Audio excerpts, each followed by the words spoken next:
پاکستان میں حالیہ کچھ عرصے میں سیاحت کے شعبے کو فروغ ملا ہے۔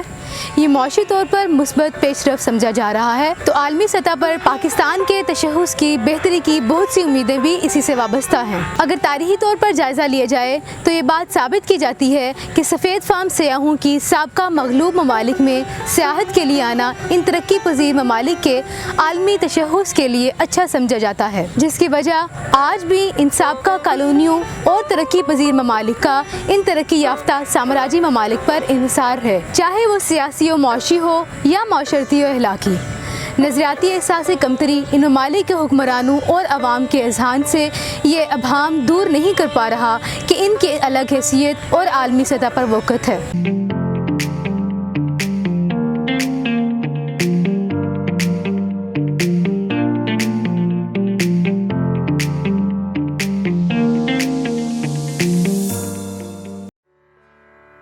عصر نو میں وائٹ سیویئر کمپلیکس پر بہت زیادہ بحث ہو رہی ہے۔ اس کی وجہ یہ ہے کہ ترقی پذیر ممالک میں یہ سمجھا جاتا ہے کہ گورے ہم سے بہتر ہیں اور وہ ہمارے نجات دہندہ ہیں۔ غیر مساوی طرز حیات اور سماجی و سیاسی تذبذب جو انہی سامراجی و استعماری قوتوں کا تحلیق کردہ ہے، جس کی بدولت سابقہ نوآبادیاتی ممالک آج بھی اذیت سہ رہے ہیں۔ ماضی بعید کے امیر ممالک اگر آج غریب ہیں تو اس کی توجیہ یہ پیش کی جاتی ہے کہ سفید فام استعماری طاقتوں کے دنیا بھر سے سامراجیت کے عوض مقامی وسائل لوٹے اور اپنی سلطنتوں اور ریاستوں میں ترقی کو طول دیا۔ ان ممالک میں غربت اور شخصی و سماجی نفرت کو ہوا دی، مذاہب اور قومیت کے افراد میں خلیج اور دوریاں پیدا کی، جس کا فائدہ انہی یورپی قابض طاقتوں کو ہوا۔ جنوب و شمال خلیج بھی اسی کا نام ہے۔ آج کی تیسری دنیا کے ممالک کے بہت سے مسائل ماضی کے لوٹے ہوئے وسائل کے سبب بھی ہیں۔ سفید فام کولونائزرز چلے تو گئے، مگر نیو امپیریل نظام کے تحت ان ممالک کی معیشت کو پہلے سے اپنے قائم کردہ نظام کا محکوم کر دیا۔ انگریز جب دنیا میں سامراجیت قائم کر رہا تھا،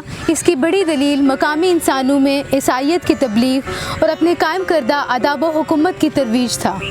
آج بھی یہ سلسلہ تھما نہیں، مگر اپنی حیت تبدیل کر چکا ہے۔ دور جدید کی سفید فام مسیحائی بھی اس ہی کی ایک کڑی ہے۔ مصنوعی طرز پر مہذب اور رحم دل یہ سفید فام افراد حقیقتاً اپنے اندر موجود نسلی برتری کے احساس جو کبھی تلف نہیں کر پاتے، جو آج بھی سابقہ کالونیوں میں جا کر سیاحت اور خود شناسی کی تلاش میں مقامی ثقافت، روایات، طرز حیات اور مقامی افراد کا استحصال کرتے ہیں۔